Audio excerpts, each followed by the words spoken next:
Why did she always hesitate before touching the rifle? Every morning before dawn broke across the naval base, Lieutenant Harper sat on the edge of her bunk, staring at the weapon that rested against the wall. It was old, scarred, and darker than the rest, an M4 that had seen deserts, storms, and silence. The metal was smooth where her fingers had worn it down, the stock slightly chipped, the initials carved faintly near the trigger guard, DH, her father's mark. She never let anyone else touch it. Not the armorers, not her fellow officers, not even the range sergeants who liked to inspect every weapon in the platoon. The rifle wasn't just a tool, it was memory forged in steel. The last thing she had from a man who'd never made it home. The base was quiet at that hour. The barracks smelled of gun oil and old coffee. Outside, seagulls cried faintly over the sound of waves slapping against the docks. It was a peaceful place to most, but not to her. Peace felt foreign. It felt like something she hadn't earned. She tied her hair, pulled on her uniform, and reached for the rifle. Her hand stopped just before it touched the barrel. Every time, she whispered the same thing under her breath. "Morning, Dad." Then she picked it up. Training day. Another chance to prove something, though she wasn't sure to whom anymore. Maybe to herself, maybe to the ghosts that followed her. The others in her unit didn't say it aloud, but she heard the murmurs. She only got here because her father was a hero. She doesn't belong in special training.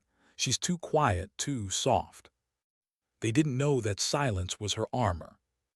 When Harper stepped onto the range that morning, the air felt heavy, like it was holding its breath. Sand stretched out before her, the targets glinting in the distance. Sunlight spilled over the ocean behind them, sharp and blinding. She could taste salt and dust in every inhale. "Form up," the command snapped through the air. Dozens of recruits lined up, boots crunching. Harper took her place at the far end where she always stood, close enough to be counted, far enough to be forgotten. Then came the sound of polished shoes on gravel. The Admiral. He moved like someone used to owning every space he walked through. Silver hair cut clean, metals gleaming against his chest.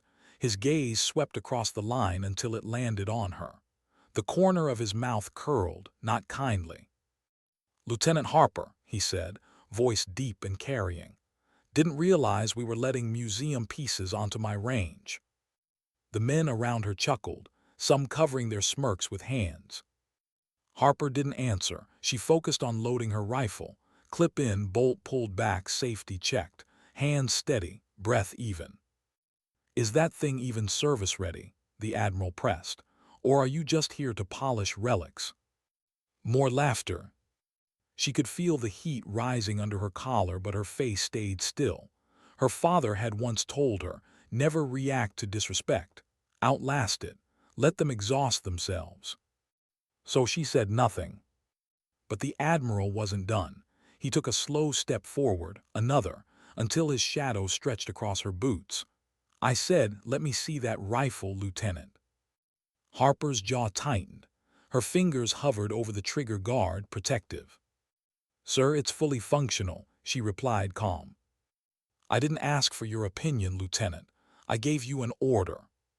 He reached forward, his hand closing around the barrel. Something in her went rigid.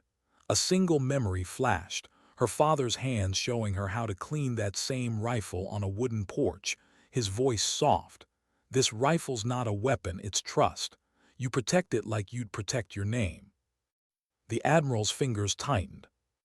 "Hands off my rifle, sir." The words left her mouth before she could think. Not shouted, just steady, sharp, final. The laughter stopped. He froze, surprised by her tone, then his grip hardened, testing her. "That's an order, Lieutenant." But Harper didn't move. Something cold passed between them, a quiet defiance, the kind that didn't need volume. When he tugged again, she reacted without thinking. Her training took over. Her wrist twisted, precise, fluid, practiced. The Admiral's grip broke, his hand slipping free. In the same motion, Harper stepped back, planted her boots, raised the rifle, and aimed downrange. The next 5 seconds would define her life. 1 breath in. 6 rounds out. 6 target, 6 clean headshots. The rhythm was perfect. Controlled chaos turned into music. Each shot echoed across the range like punctuation, marks on a statement she hadn't spoken yet. When the last shell hit the sand, silence fell. No one laughed now. Even the wind had stopped moving. Harper lowered her rifle slowly. Her hands trembled, not from fear, but from the sudden emptiness that always followed control. The Admiral didn't say a word. He looked at her, then at the targets, all 6 holes tight and centered. His jaw flexed once, but he said nothing. He turned and walked away.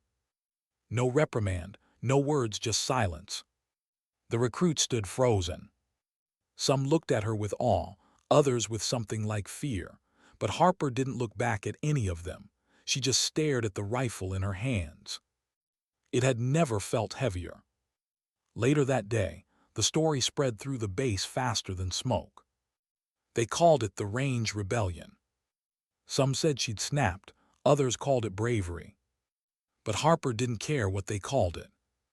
That night she sat alone outside the barracks, watching the sun bleed into the ocean. Her rifle rested across her knees. The metal caught the fading light. She thought of her father again, his rough laugh, his voice echoing through years. Courage isn't loud, kid. It just refuses to kneel. She smiled faintly. For the first time in months, she didn't feel like an imposter. Bootsteps crunched behind her, slow, deliberate. She didn't turn. She already knew who it was. "Lieutenant," the Admiral's voice said quietly. She looked up. The sunset painted him in orange and gold. His eyes weren't sharp now. They looked tired, human. "Your father was Sergeant Major Daniel Harper, wasn't he?" Her throat tightened. "Yes, sir." He nodded slowly. "He saved my life once. Kandahar, 2007. I didn't realize until I saw that carving on your rifle, the one he used to make." The wind caught her hair, tossing strands across her face. She didn't know what to say. "You did right to protect it," he said softly. "He would have wanted that." Then something no one expected. The Admiral saluted her, crisp, perfect. She rose, stunned, and returned the gesture. No words followed. None were needed. When he left, the sound of his boots faded into the hum of the sea. She sat there for a long time, the sky darkening, the stars beginning to appear. For the first time, she understood what her father meant about legacy. It wasn't medals or stories. It was restraint. It was dignity under pressure. It was knowing when to act and when to stay still. That night, as the barracks lights flickered off, she lay awake, staring at the ceiling. Tomorrow, they'd probably call her in for questioning. There'd be reports, maybe even disciplinary hearings, but none of it scared her. Because something had shifted.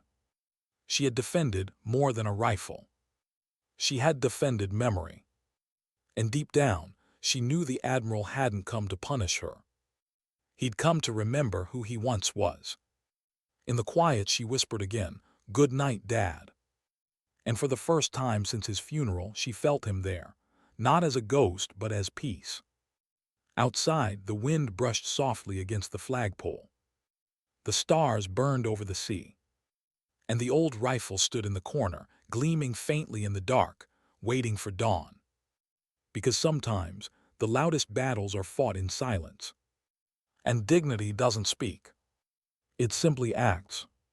Why was the base so quiet the next morning? No alarms, no chatter, just that strange, uneasy calm that comes after something unforgettable. Lieutenant Harper woke before the others, as she always did, but this time the air felt heavier, like the walls themselves were listening. The old rifle leaned against her locker, clean and polished. She had wiped it down the night before until her hands smelled of metal and oil. Every motion had been deliberate, almost sacred. But beneath that calm was something else, dread. She defied a superior officer. No matter how quietly it ended, that truth was waiting for her like a loaded weapon. By 700, the whispers had spread through every corner of the base. Some called her a hero. Others said she destroyed her career. A few just avoided her altogether, like she carried something contagious. That's how the military worked. Rumor first, judgment later. She walked to the mess hall with her head up, though her stomach churned. Conversations dipped as she entered. A spoon clinked against a mug somewhere, the sound too loud in the silence. She kept walking, took her tray, sat alone. A few tables away, two recruits whispered. "Did you hear what she said? Hands off my rifle," to the Admiral himself. "No way she's staying after that." She hit 6 targets, 6. The old man didn't even say a word. "She's done, man. Doesn't matter how good she shoots. Chain of command's everything." Harper pretended not to hear, but every word found its mark. She ate mechanically, though the food tasted like dust. When she was done, she stood, placed her tray back, and turned toward the door. That's when the sergeant's voice cut through the room. "Lieutenant Harper, command wants to see you." She froze for half a heartbeat, then nodded, calm as ever. The eyes followed her all the way out. The command office was small, sterile, and cold. The flag behind the desk didn't move. On the wall hung portraits of officers past, men who had fought wars, made decisions, written rules. And at the desk sat Captain Reed, expression unreadable. "Lieutenant Harper," he said, "close the door." She obeyed. For a moment no one spoke. Reed flipped through a thin folder on his desk, her file, she guessed. The sound of paper was the only thing between them. "I've read the reports," he said finally. 6 recruits witnessed the incident. All confirmed the same sequence of events. "Yes, sir." He leaned back in his chair. "You're aware that physically resisting a superior officer is grounds for immediate court-martial?" "Yes, sir." "And yet you stand here looking like you slept fine." Her lips pressed together. "With respect, sir, I followed instinct. I didn't intend to disobey. I acted to protect a service weapon that was being mishandled." Reed studied her. "You're aware that instinct doesn't hold up in an inquiry?" "Yes, sir." He exhaled, long and slow. The Admiral submitted no complaint. "That made her blink, sir." He filed no report, no charges. In fact, he sent a short note. He slid a folded paper across the desk. "You can read it." Her hands hesitated before opening it. In neat handwriting it said, "Lieutenant Harper demonstrated exceptional composure, precision, and respect under duress. No further action recommended." Signed, Admiral K. L. Dawson. Her chest tightened. She read the note twice, then lowered it carefully. "I don't understand," she said. Reed gave a half shrug. "Neither do I. The man doesn't forgive easily. But apparently he's chosen to let this go." A silence hung between them. Then he added softer, "You impressed him, that's rare." Harper didn't smile. She didn't feel triumphant, just tired. "Permission to return to duty, sir." He nodded. "Granted, but Harper, next time someone grabs your rifle, maybe try words first." She almost laughed. "Yes, sir." Outside, the air felt lighter. The sea breeze carried the smell of fuel and salt. She walked back toward the range, the gravel crunching under her boots. For a moment, she let herself breathe. She wasn't out of trouble, but she wasn't broken either. At the training yard, a few recruits stood nearby, shooting glances her way. No one said anything, but one of them, a quiet corporal named Mason, gave her a small nod of respect. That meant more than any applause. She went to the firing line, set down her rifle, and began her drills. Load, aim, fire. Each shot clean, precise, mechanical. But inside, her thoughts weren't on the targets. They were on her father. He'd always said the same thing after training. You can't control how they see you, only how you stand when they do. She had stood. That counted for something. Still, there was a weight she couldn't shake.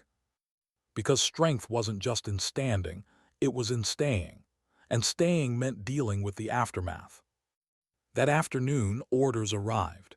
New assignment, temporary deployment to a joint task force, a quiet one, off-books training exercise with a small unit of Navy pilots and field techs. No details, just coordinates, time, and clearance. She packed her gear that night. As she zipped her duffel, her eyes fell on the rifle again. The initials gleamed faintly in the dim light. She ran her thumb over them, whispering, "You and me again, old man." The next morning, a black helicopter waited at the airstrip. The pilot waved her aboard.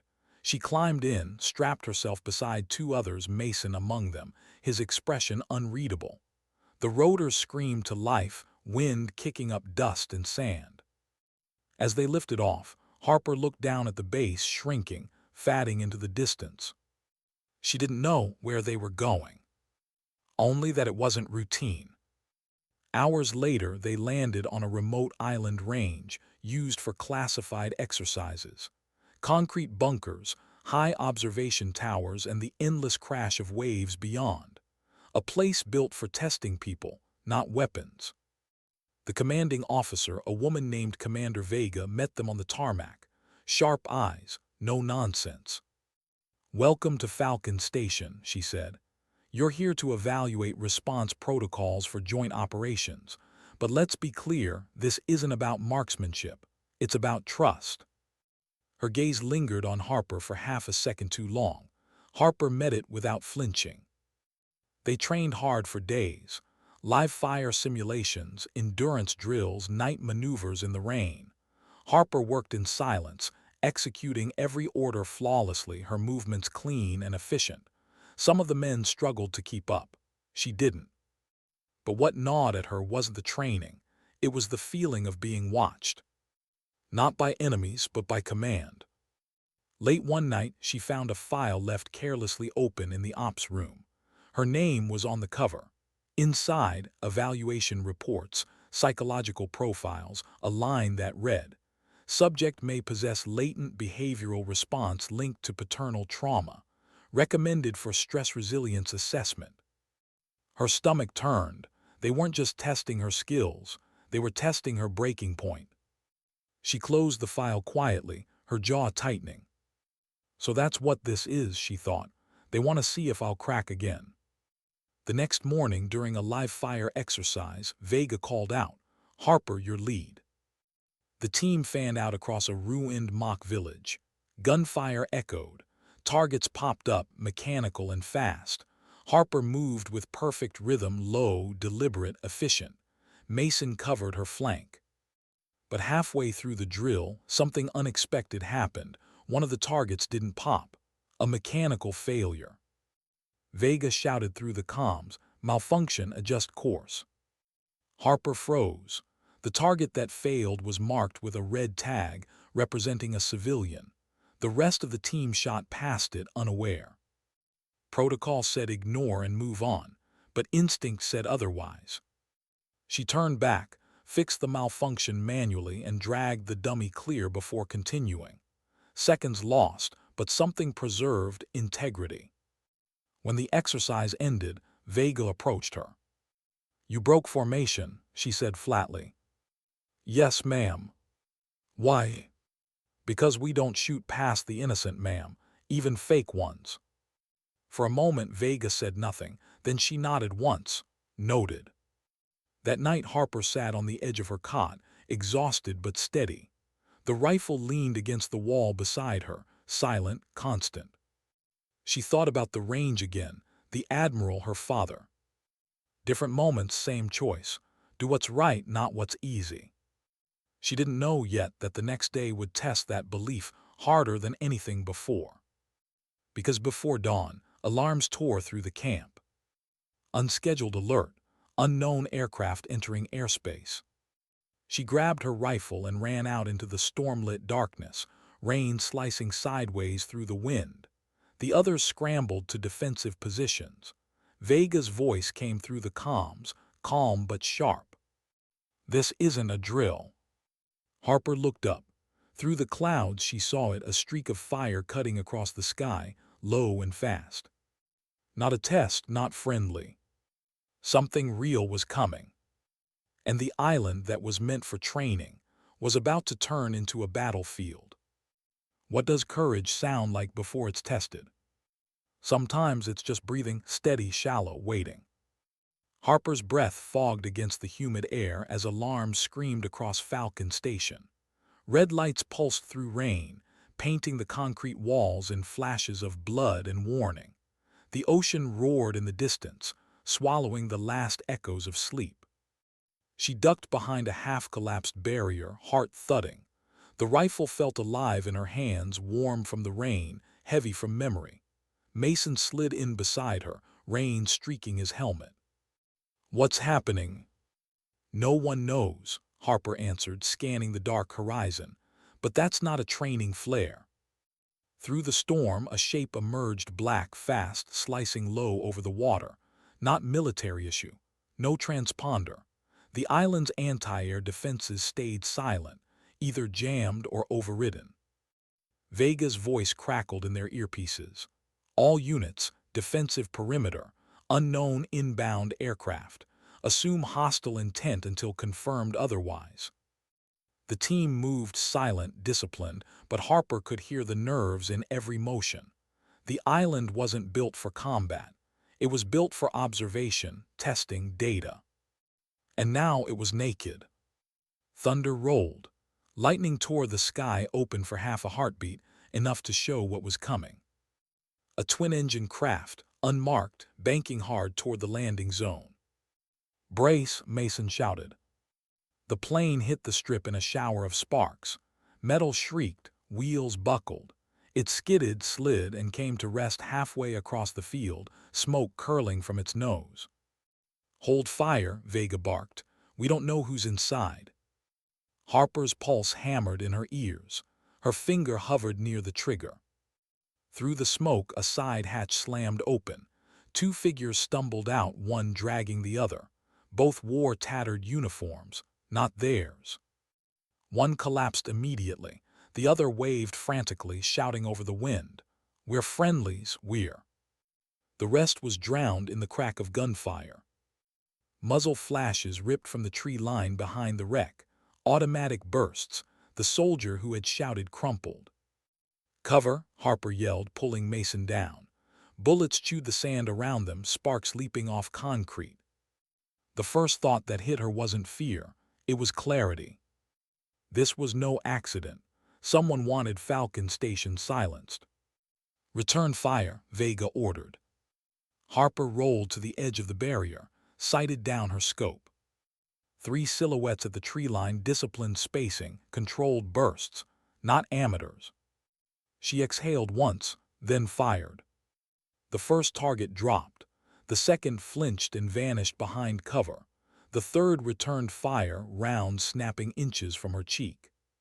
She ducked back, breath shaking. Mason reloaded beside her, muttering, "Hell of a joint exercise, huh?" Harper didn't answer. Her hands moved on instinct, rechambering a new round. Minutes felt like hours. The firefight raged, strobing light, rain, the metallic tang of cordite filling the air. Then Vega's voice again, calm under pressure. "Team Bravo, flank left. Harper, Mason with me." They moved low, fast. Through the storm, through mud and debris, toward the wreck. Harper could feel her boots sinking, her uniform soaked, her pulse sinking with the pounding rain. They reached the plane. Vega checked the fallen soldiers. "Intel Division," she murmured. "What the hell were they doing out here?" Harper crouched beside the body, eyes catching the insignia on the shoulder, a small silver emblem she'd seen once before, on her father's coffin. Her throat tightened. "Ma'am," Mason called out, "movement 10 o'clock." The forest edge erupted again. Gunfire shredded the air. Vega motioned, Harper's suppressive fire. She stepped forward, rifle raised, adrenaline sharpening everything, each raindrop, each flicker of light. 6 rounds. 6 hits. Precise, clean, controlled. When the final target fell, silence returned except for the storm. The others stared at her, wide-eyed. Even Vega looked different, maybe understanding something she hadn't before. "Secure the area," Vega ordered quietly, "and someone get me a line to command." But the line was dead, communications offline. Harper wiped rain from her face, feeling the tremor in her hands only after it passed. The rifle smoked faintly in the downpour, the barrel cooling. She stared at it, then at the fallen intel officer again. Same insignia, same mark. Her father's old unit. That couldn't be coincidence. Later, inside the command bunker, Vega spread a soaked map across a table. "We've got limited ammo, no comms, and no evac route until the weather clears," she said. "Whoever attacked us came prepared." Harper stood at the edge of the room, silent. The rain drummed above them like distant artillery. Mason leaned closer. "You okay?" She nodded a lie. Vega's gaze cut to her. "Lieutenant Harper, your marksman qualified, correct?" "Yes, ma'am." "Then your overwatch. Observation Tower 2. Take Mason. I want eyes on that tree line." "Aye, ma'am." They climbed through stairwells slick with rain. The tower groaned under the wind. From the top, the view stretched across the entire island, the Black Sea to one side, the smoking wreck to the other. Harper unfolded her bipod, set her rifle against the rail. Through the scope, she scanned the forest. No movement, no heat signatures, just darkness that looked like it was waiting. Mason crouched beside her, quiet. "You think they'll come back?" "Yes." "How can you tell?" She adjusted the focus. "Because they left bodies behind. Professionals don't do that unless they plan to return for something." He nodded slowly. "You sound like someone who's seen this before." "I have." He didn't ask more. The rain eased slightly, replaced by the hiss of wind through the metal beams. Hours passed. The island seemed to hold its breath again. Then movement. 3 figures creeping low along the edge of the wreckage. One carried a case, long and metallic, too deliberate for scavengers. Harper's finger rested against the trigger. She zoomed in. Their uniforms bore no flags, no marks, just black gear soaked and gleaming. "They're not rescuers," she whispered. She keyed her radio. "Commander, visual contact. 3 hostiles near the wreck. Possible retrieval operation." Static, then Vega's voice faint. "Engage if they breach perimeter. Otherwise, observe." "Copy." Harper steadied her aim. The crosshair hovered on the lead operator's chest. Her heart slowed. One breath in. But then she saw it. The case bore the same insignia again. Her father's old unit mark. She hesitated. Mason whispered, "Take the shot." "Not yet." "What are you doing?" "Something's wrong."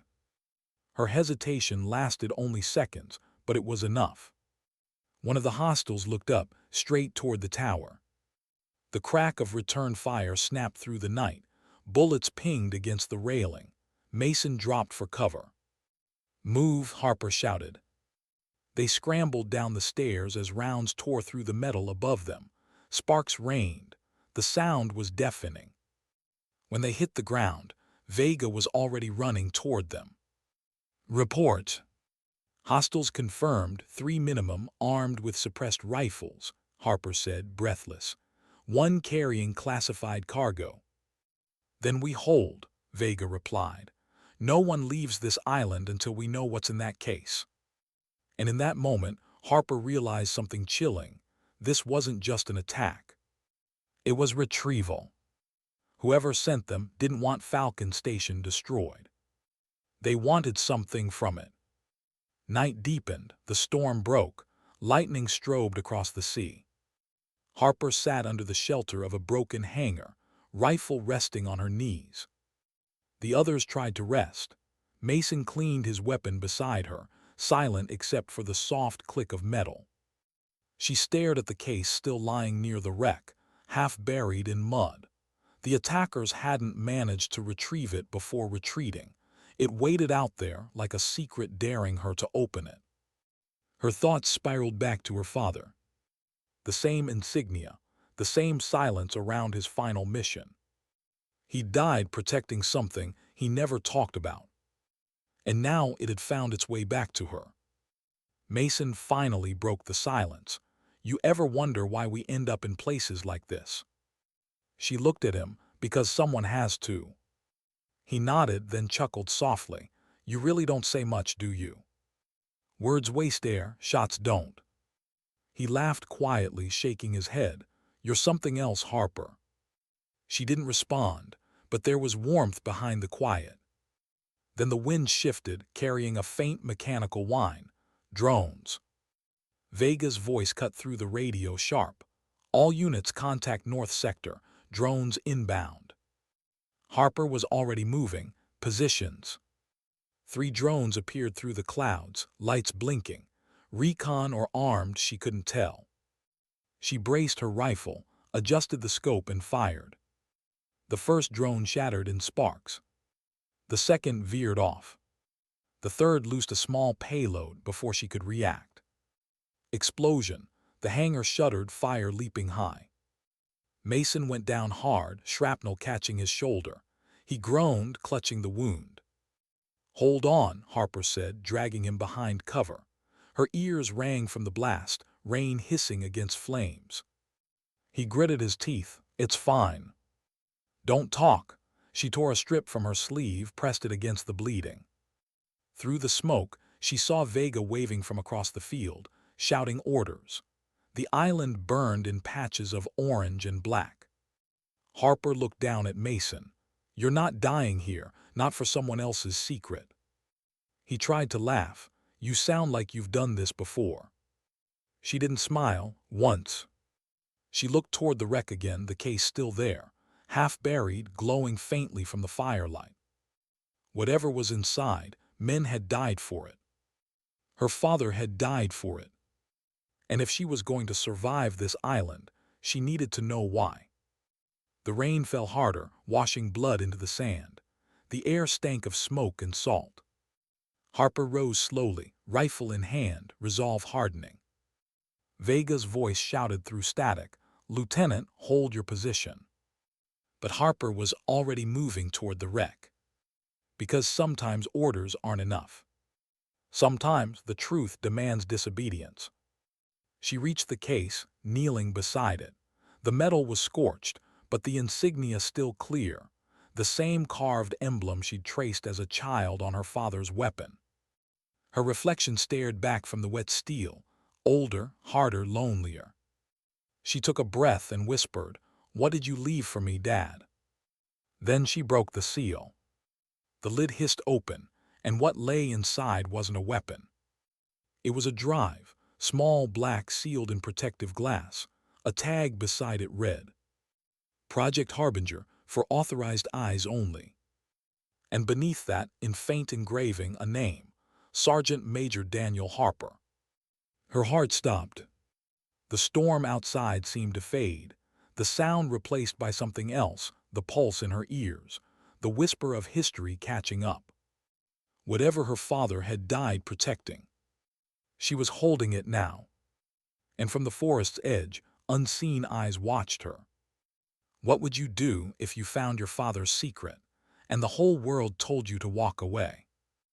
Rain fell harder now, hammering the island like it wanted to erase it.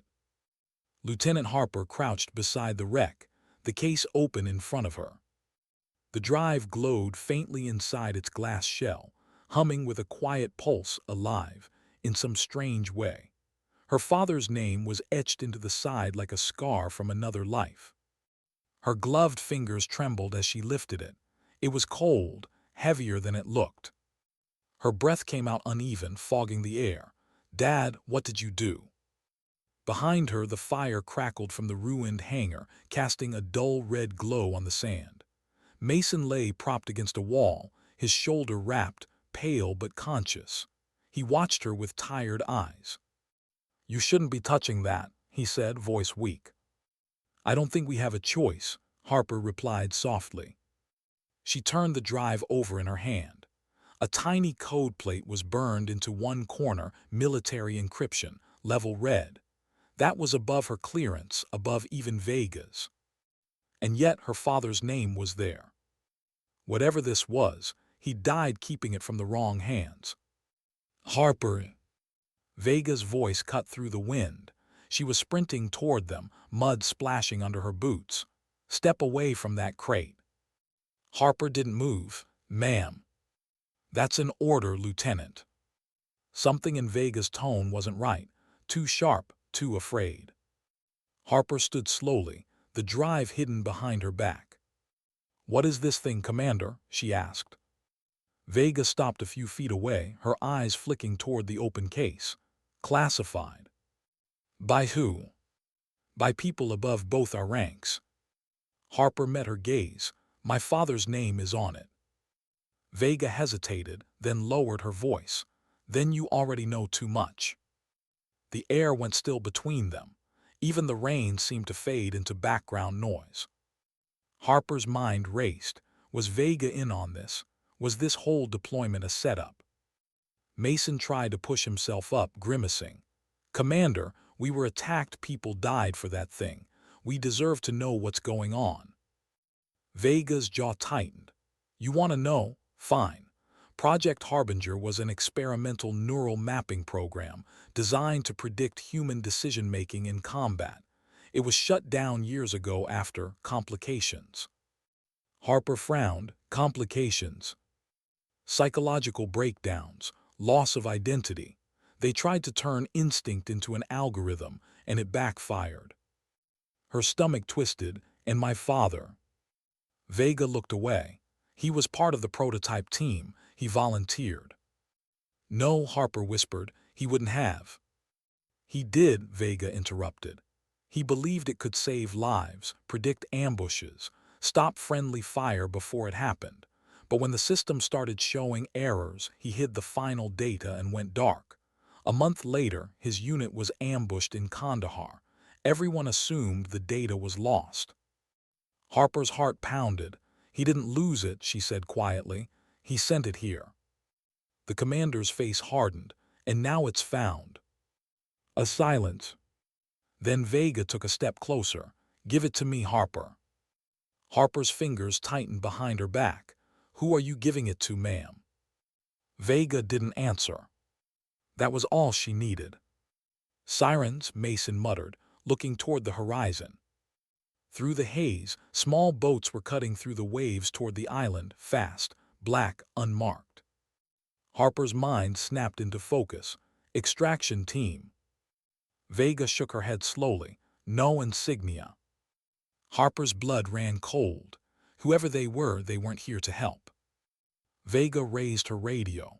Falcon Command, this is Vega. We need immediate air support. Static. Dead. She cursed under her breath. We move inland, regroup at the bunker. They ran, mud splashed under their boots. Thunder rolled overhead. The jungle swallowed them, the sound of waves fatting behind. Harper's thoughts churned as she clutched the drive against her chest. Her father's face flashed in memory, not the soldier, but the man who used to fall asleep reading field manuals at the kitchen table. The man who told her once, if the world ever tells you not to ask questions, that's when you ask harder. Now she understood what he meant. By the time they reached the bunker, the power was flickering. Emergency lights glowed red, painting their faces like ghosts. Vega slammed the door shut, locking the bolts. Mason, seal the vents, she ordered. Yes, ma'am. Harper placed the drive on the metal table. The humming grew louder, a faint vibration running through the steel. What's it doing? Mason asked. Harper stared.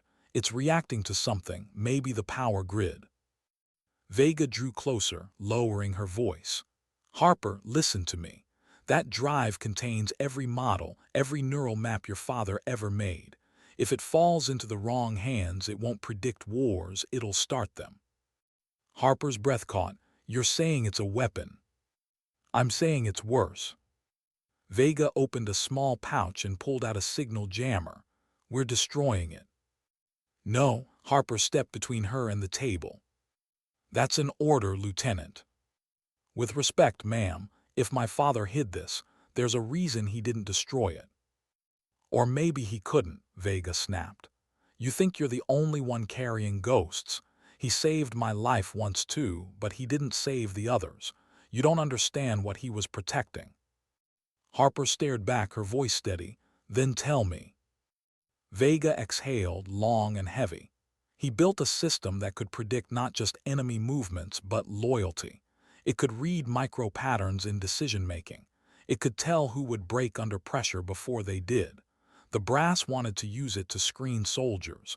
Your father refused, said it violated everything a soldier stood for, so he buried it. And now someone's digging it back up, Harper said quietly. Yes, and if we don't stop them, it won't just be war they control. It'll be choice. The room went silent. Then Mason's voice tight, urgent. Movement outside. Vega looked toward the monitor. Figures in black were moving through the rain toward the bunker. At least a dozen. Positions. Harper grabbed her rifle, the same old weapon that had started everything. She chambered a round, crouched near the window slit, and waited. Her pulse was steady, her breathing slow. She thought of her father again. Courage isn't loud. It stands its ground. The first flash came, a grenade, rolling across the mud. Down, Mason shouted. The explosion rattled the bunker. Smoke poured in through the cracks. The outer door buckled under impact. Hold the line, Vega yelled.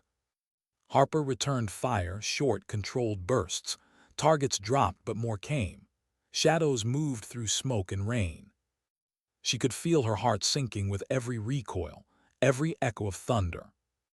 Then a voice over loudspeaker, cold and distorted. Commander Vega, Lieutenant Harper, you have something that doesn't belong to you. Vega's jaw clenched. Who are you? The voice laughed. The future commander. Another explosion. The door split open. Harper's ears rang. Mason went down again, shouting. Vega dragged him back. Harper aimed through the smoke, 3 silhouettes advancing. She fired once, twice, 3 times. Silence. Then she felt it, a sting at her shoulder. She turned. A dart, not a bullet, sedative. Her vision blurred. The world tilted. She fell to one knee, gripping the rifle like a lifeline. Through fatting sight, she saw Vega hit too, stumbling, trying to reach her. And then blackness. When Harper woke, she was on a transport plane. Her wrists were zip-tied. Her head throbbed. Across from her sat Vega, also bound. Between them, the case. The drive was gone.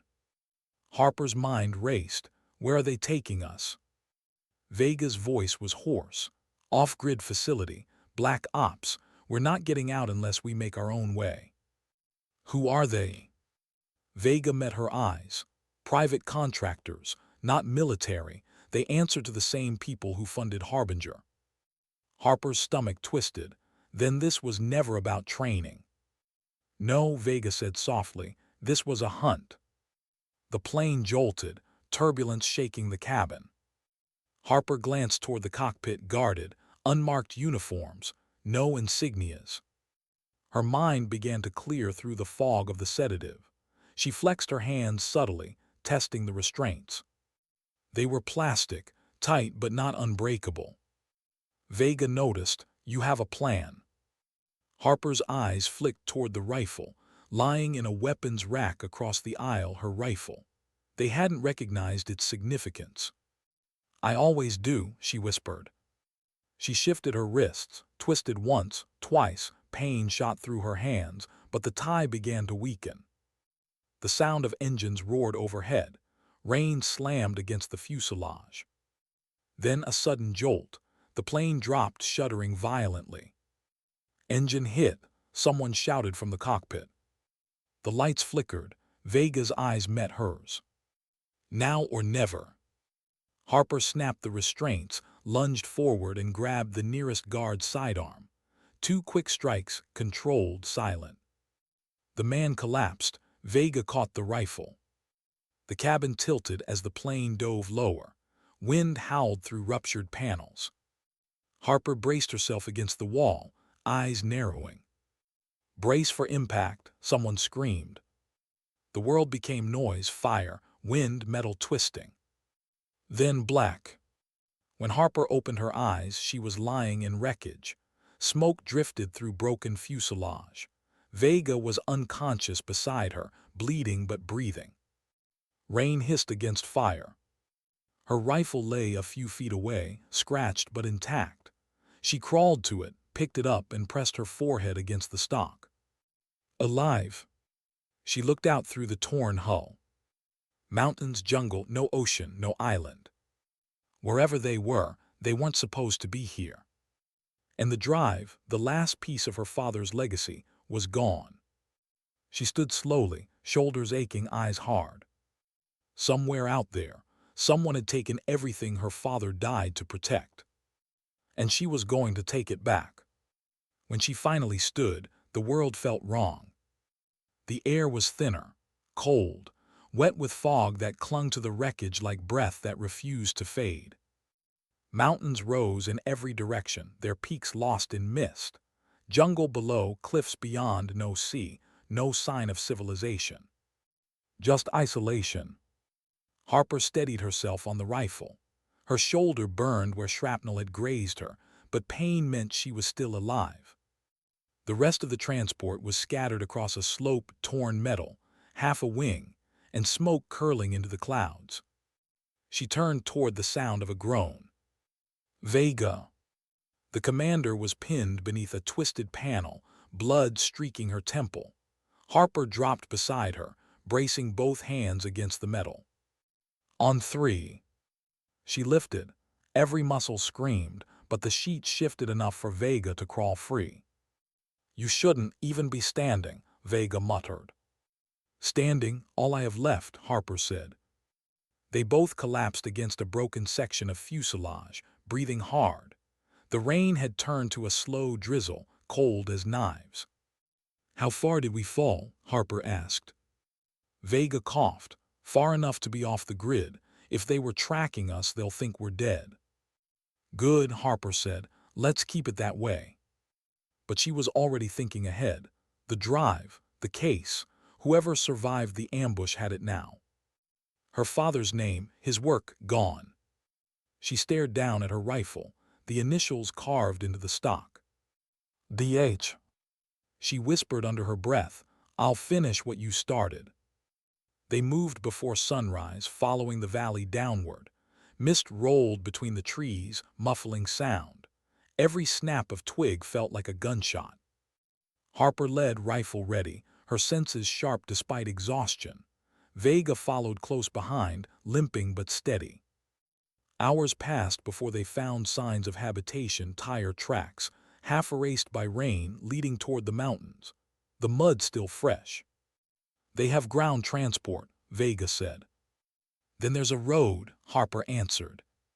The tracks wound toward a canyon rim. As they followed, they found something else, a patch of scorched earth, fresh, a campsite. Harper crouched, brushing ash between her fingers. "Still warm." "They were here less than an hour ago," she whispered. Vega knelt beside her. "If they're transporting the drive, they'll need uplink access, somewhere with line of sight to the satellites." Harper looked up at the peaks. "Then we climb." By noon they were ascending jagged stone, the sun barely breaking through haze. The world narrowed to sweat, breath, and grit. Harper's hands bled where the rock tore her palms, but she didn't slow. Halfway up they found a plateau and a small outpost built into the cliff. Steel doors, satellite dish, generator hum. Silent now but powered. Vega exhaled, looks abandoned. Harper didn't answer. Abandoned was what people said right before bullets started flying. She motioned for silence, crept to the door and tested the handle. Unlocked. Inside, dim lights, humming equipment, the smell of ozone. Maps covered one wall, red marks stretching across coordinates from Africa to Asia. "Black site relay," Vega muttered. "This is where they transmit." Harper walked to the central console. A screen blinked, requesting authorization. She inserted her ID chip. denied. Then, almost on instinct, she pulled a small patch of metal from her pocket, the chipped plate from the drive case she'd taken before the plane crashed. She swiped it across the reader. Access granted. The screen came alive with files, names, patterns, neural maps, her father's handwriting coded into algorithmic strings. One file caught her eye, HARB001 prototype. She opened it. A video flickered to life, her father younger, eyes tired but alive. The date stamp, 2 months before his final deployment. "If you're watching this," he began, "then they've found what I hid." His voice cracked. Harbinger was never meant for control. It was meant to protect soldiers, to predict trauma before it happened, to save minds, not command them. But they saw potential for obedience, for war without hesitation. Harper's throat closed. "I destroyed what I could," he continued. "But one fragment remains, a model that understands empathy as data. If they weaponize it, they'll erase what makes us human in the name of efficiency." He leaned closer to the camera. "If you're my daughter, don't trust the Admiralty. Don't trust command. Find someone who still remembers what conscience feels like. And whatever you do, don't let them rebuild me." The video ended. Harper stood frozen. The words "rebuild me" echoed in her mind. "What did he mean?" she whispered. Vega frowned. Neural mapping. If they uploaded his cognitive pattern, parts of him could still exist in the data. Her stomach dropped. Then they're not just stealing code, they're trying to resurrect him. Vega nodded grimly. Or replicate what made him loyal. Before they could react, motion sensors beeped softly, footsteps approaching from the canyon path. Harper killed the screen. Vega grabbed a sidearm. They took cover as shadows passed the doorway. Voices. Male, professional, not soldiers, contractors. "Satellite links down," one said. "HQ wants the data uplink within the hour." "Copy that. Package is in the truck. Keep the area clear." Harper's pulse quickened. The drive was here. Vega met her eyes. "We take them out quietly, no firefight." Harper nodded once. They waited until 2 men entered the control room. Harper moved first, silent as breath. The butt of her rifle cracked against the first man's jaw. He dropped without a sound. Vega caught the second in a chokehold, lowered him to the floor. Within seconds, both were unconscious. "Truck outside," Vega said. They slipped into the canyon road. A gray utility truck idled near the entrance, engine running. In the back, a steel container, coded lock still blinking. Harper climbed in, cut the latch and lifted the lid. The drive, intact, still pulsing. She felt her breath catch. But beside it lay something else, a small terminal labeled Echo Node. The screen flickered, text scrolling. "Uplink initializing, neural reconstruction. Daniel Harper V203. Her father's name again, cold digits that made her chest tighten. "They're copying him," she whispered. Vega stared. "They're turning his mind into a weapon." A distant rumble interrupted them, engines. More vehicles approaching. "No time," Vega said. "We destroy the node and run." Harper hesitated. "If we destroy it, we lose everything he tried to tell us. And if we don't, they finish what he died stopping." She looked down at the rifle, her father's legacy, her compass. Then she lifted it and aimed at the node. The barrel trembled. She saw his face again, calm, patient, the way he used to look at her when she missed a target. "Trust your instinct, not your fear." She lowered the rifle. "Not yet." Vega cursed under her breath. "Harper." "Give me 60 seconds, Harper said. "I can copy his files, then destroy the system." Vega stared at her, then nodded once. 60, not a second more. Harper plugged in her datapad. Code scrolled, transfer bars filled, 30%, 50. Outside, headlights cut through the mist. Voices shouted orders. "Harper," Vega hissed. "Almost there." 85%. A gunshot cracked, sparks leapt off the truck, the enemies were closer now. Done, Harper yanked the pad free and fired one round into the node. It exploded in a burst of blue light. Circuits hissed, smoke curling. Move, Vega shouted. They sprinted toward the tree line as bullets tore through metal. The truck erupted behind them, flames lighting the fog. They ran until the sound of pursuit faded, collapsing beside a stream deep in the woods. Vega leaned against a boulder, gasping, "Please tell me that thing survived." Harper pulled out the datapad, still warm. The screen glowed faintly, transfer complete.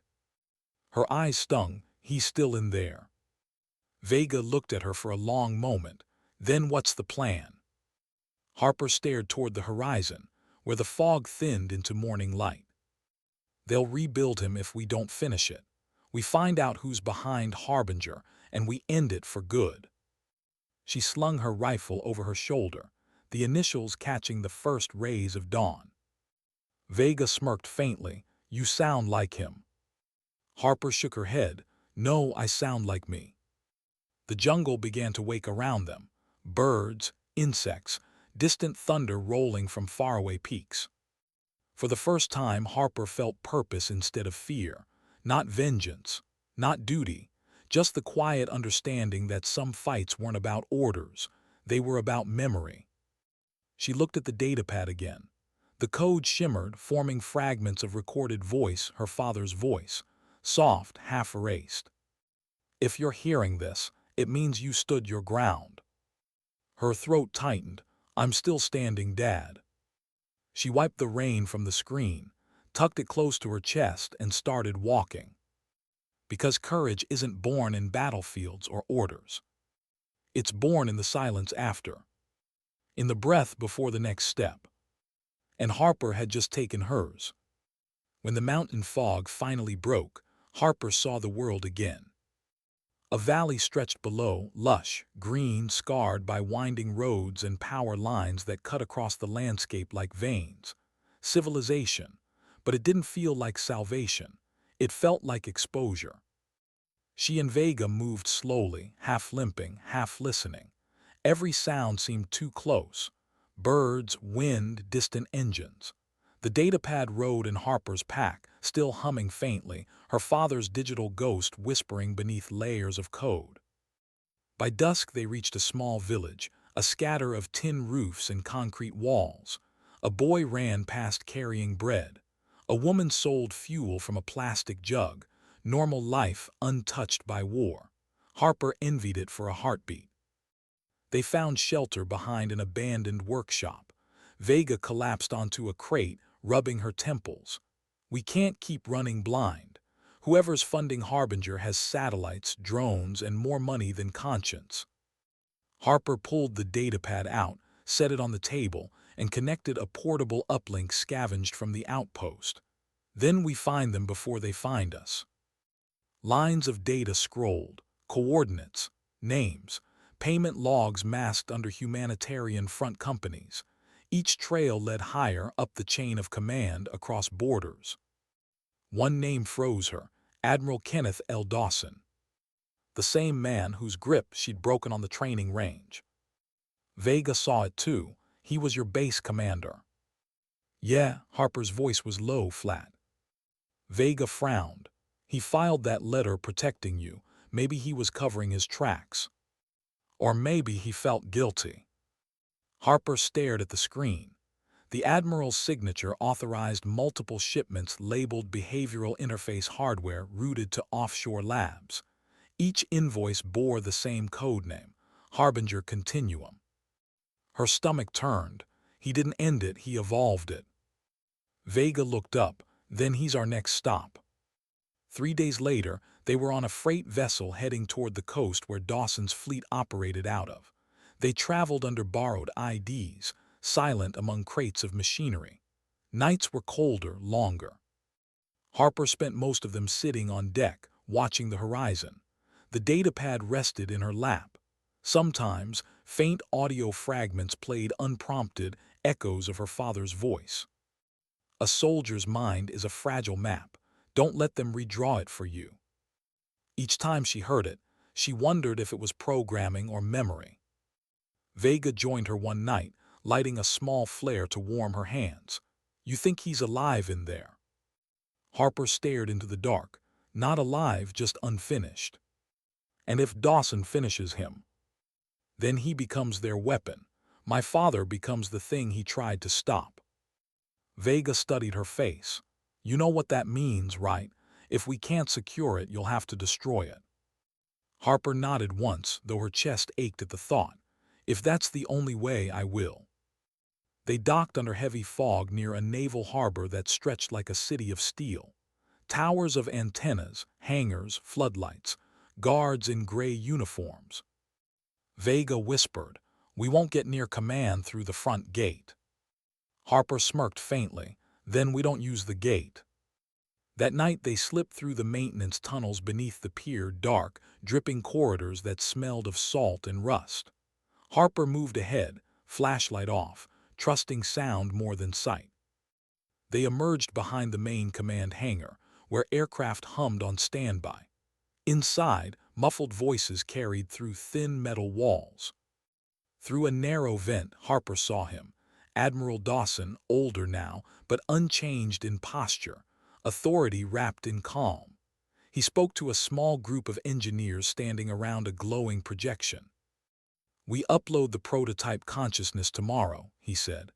"Once operational, Harbinger will analyze and predict combat behavior across every active theater.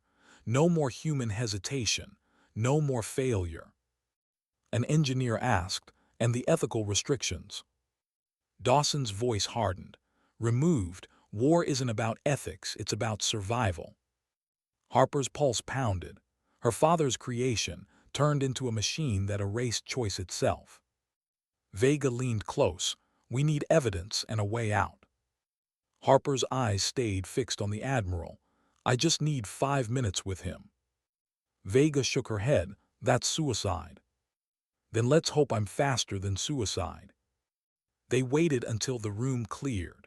When Dawson remained alone reviewing data, Harper slipped through the vent and landed silently behind a row of consoles. The old rifle hung across her shoulder like an old truth refusing to die. He didn't look up. "You shouldn't be here, Lieutenant." She froze.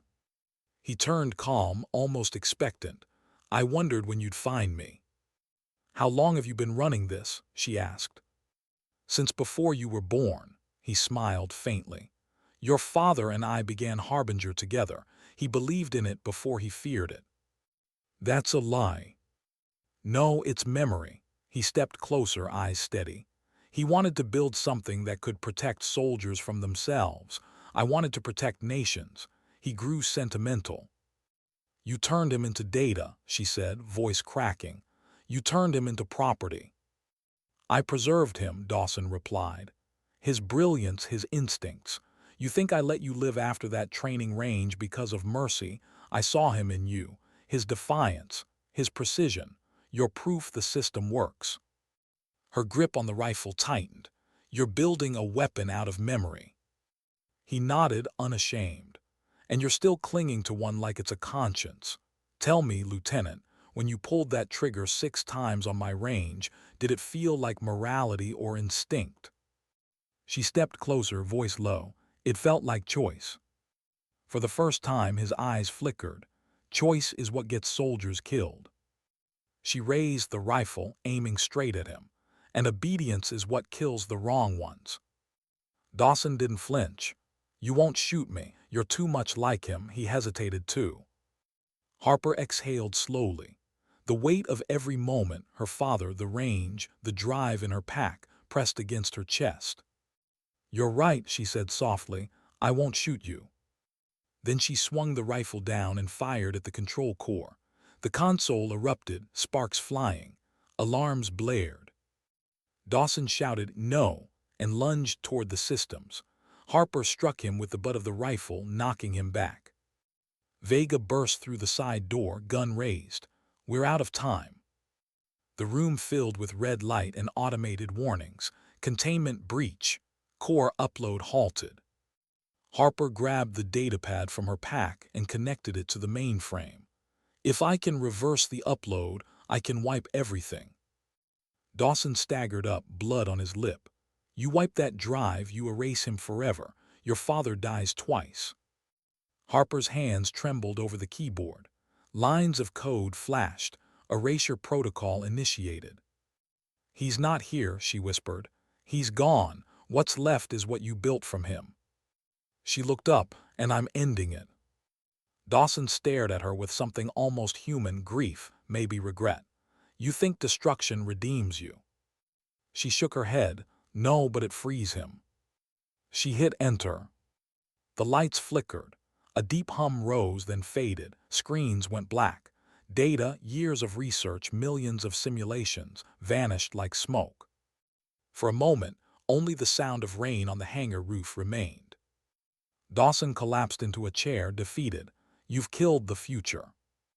Harper lowered the rifle. Then maybe the future needed killing. Vega grabbed her arm. We have to go. They ran as security swarmed the corridor. Gunfire echoed. Smoke filled the halls. By the time they reached the outer pier, flames were rising from the hangar. Behind them, explosions ripped through the structure as backup generators overloaded. They dove into the water below just as the shockwave hit, the blast lighting the night sky like dawn. Hours later, they crawled onto a desolate beach miles down the coast. The fire on the horizon was still visible, burning like an unburied secret. Vega lay back, soaked, exhausted. Tell me it's over. Harper stared at the distant glow. For him, maybe. For us, I don't know. She pulled the datapad from her soaked pack. The screen was cracked, half dead. Then faintly, text appeared, one final fragment that had survived the purge. Sometimes dignity doesn't speak, it simply acts. Her father's words, the same ones he'd written in her first field manual years ago. Harper smiled through the salt on her face. Goodbye, Dad. Vega looked at her, quiet. What now? Harper rose slowly, the rifle slung across her shoulder, its metal catching the first light creeping over the water. Now we make sure no one ever builds him again. They walked along the shore, footprints erased by every incoming wave. The world was quiet, the way it always was after things worth saving had already been saved. And somewhere beyond the burning horizon, an admiral's empire of control sank into the sea. How do you come home from something no one believes happened? You don't, you pretend. The first thing Harper noticed when she woke in the military hospital was the sound, steady beeps, calm, too clean. It didn't belong to the world she'd just escaped. Her right arm was in a sling, bruises painted her ribs. Outside the window, the sea shimmered like nothing had ever burned. Vega sat in the corner, pale but alive, flipping through a thin stack of papers. She looked up when Harper stirred. You made the news, she said dryly. Training accident, 2 officers missing, presumed recovered. Guess that's us. Harper tried to smile, but her throat ached. And Dawson? Vega's eyes darkened. Body never found. They're calling it structural collapse. Convenient, right? Silence filled the room, thick and unfinished. When the nurse left, Vega leaned forward, voice low. Intel Division's already been here. They want a statement. About what? About what we saw, but they don't want the truth. They want something tidy. Harper closed her eyes. Let them write it. That easy? No, she exhaled, but I'm done fighting ghosts. 2 days later, she sat in a small gray interview room, her bandaged hand resting on the table. 3 officers in dark uniforms faced her. A recorder blinked red. Lieutenant Harper, the senior investigator began, for the record, described the events leading up to the Falcon Station incident. She told them most of it, the ambush, the crash, the destroyed data, but not the drive, not her father. Some truths didn't belong in files. When she finished, one of the officers leaned back. Commander Vega corroborates your account. Still, there's no evidence of unauthorized weapons or personnel. You think I imagined the attack. I think you've been through trauma, he said softly. We'll recommend reassignment and recovery leave. She almost laughed. Recovery from what truth? They released her the next morning with no charges, no commendations, and a single envelope stamped administrative reassignment pending. Outside headquarters, Vega waited by the curb, cigarette between her fingers. They're burying it. Good, Harper said. Let them choke on the dirt. Vega flicked the cigarette away. You know they'll start it again, somewhere else, different name. I know. Then what now? Harper adjusted the strap of her duffel. We stay alive long enough to be a problem. Weeks passed. Civilian clothes felt strange against her skin. She rented a room near the coast, nothing but salt air, peeling paint, and silence. Every night she cleaned the rifle, though she never fired it. The initials on the stock were fading, the grooves worn smooth by her thumb. Sometimes, when the wind hit just right, she could almost hear her father's voice. Don't mistake quiet for peace. She wasn't at peace, just tired. One evening she walked to the docks and found Vega waiting there, leaning against a rusted railing. The commander looked different out of uniform, jeans, old jacket, eyes less sharp. Got word, Vega said. Internal Affairs reopened Harbinger unofficially. They're trying to locate any surviving data fragments. Harper's stomach tightened. There aren't any. Vega raised a brow. You sure? Harper hesitated. The datapad still sat hidden in a lockbox under her floorboards. She hadn't touched it since the hospital, but sometimes in the middle of the night she thought she heard it hum. I'm sure, she said finally. Vega didn't press. They'll send someone to test that theory. Be ready. Harper stared out at the waves. You leaving? Heading inland, maybe consult for defense. Stay out of their orbit, Harper murmured. Vega gave a tired smile. You too, Lieutenant. They shook hands. It felt like closure and something lonelier. When Vega walked away, Harper realized she might never see her again. That night, she couldn't sleep. Rain tapped the window like questions she didn't want to answer. Finally, she pulled the lockbox from under the floor and opened it. The datapad flickered weakly to life, static first, then a voice, faint, distorted, familiar. If this message persists, it means you tried to destroy me. That means I was right. Her father's voice, but not. The rhythm was off, colder. You can't kill what's already code, Harper. They don't need me anymore. They need what you became. She froze. The message continued, looping fragments like echoes from a dream. Courage as pattern, empathy as algorithm, integrity as replicable variable. She realized with a chill what it was doing. It wasn't replaying him. It was analyzing her. The data from the range, the missions, every choice logged in her service record. The program had learned from her. She slammed the lid shut, heart racing. The humming stopped. Outside, thunder rolled across the sea. The next morning, she packed the datapad and drove inland. The farther she went, the less she recognized. Fields, roads without names. Freedom tasted like distance. At a gas station near the border, she found a prepaid phone and called Vega. You were right, Harper said quietly. Fragments survived. How bad? Bad enough. Then destroy it. Harper looked out at the sunrise. If I do, they'll rebuild it again. They always do. Then what? Then I take it somewhere they can't reach. Vega paused. You're going dark. Yeah. You won't last long alone. I've been alone my whole life. Vega sighed. Harper, whatever you are, you're not what they made. Remember that. I will. She ended the call, tossed the phone into the trash, and drove until the road turned to dirt. By nightfall, she reached the edge of an abandoned coastal battery, a relic from another war. Rusted guns, crumbling towers. The sea crashed below like applause for ghosts. She climbed to the highest point, wind tearing at her hair. The datapad glowed faintly in her hands. For a long time she just stared at it. The hum seemed almost like breathing. Her father's voice whispered again, fragmented, pleading. "Don't let them decide what we're worth." She smiled sadly. "I won't." Then she placed the device inside a hollow shell of concrete, poured sand and salt water over it, and raised the rifle one last time. One breath in. One shot. The datapad shattered, sparks, smoke, silence. She sat down against the cold stone, watching the fragments fade in the rain.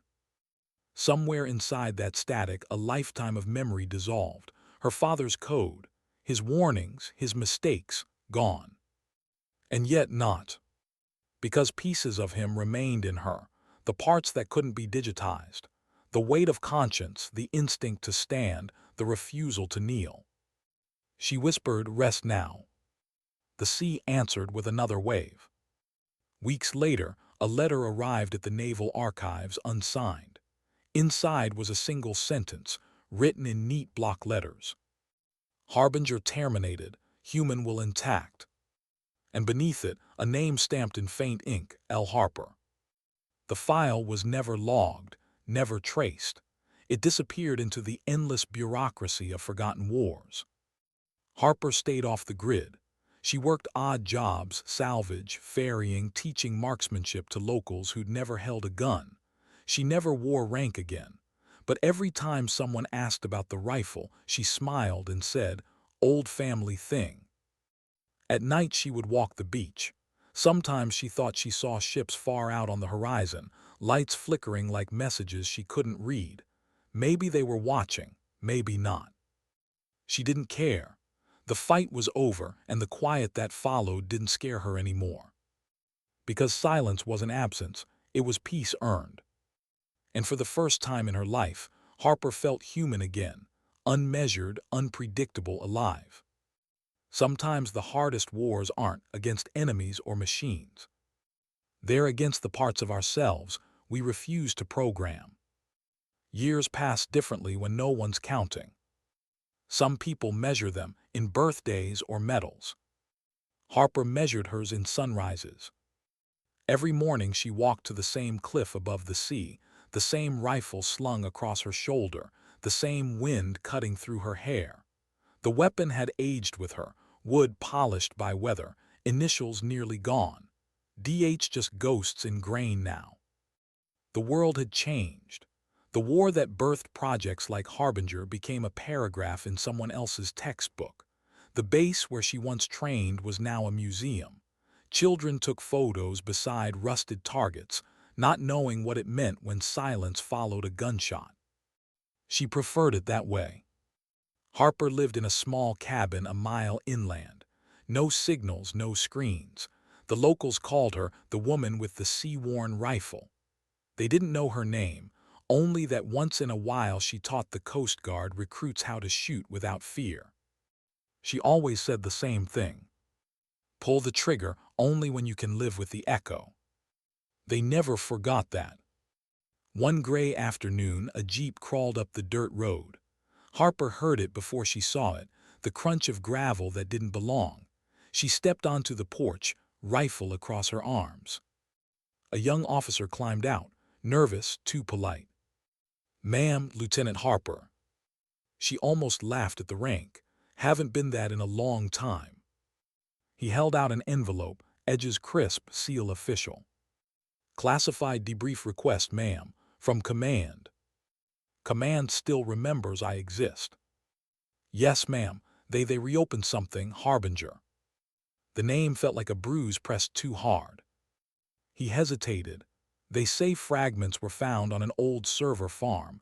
They want your consultation." Harper looked past him, toward the horizon where the ocean met the sky.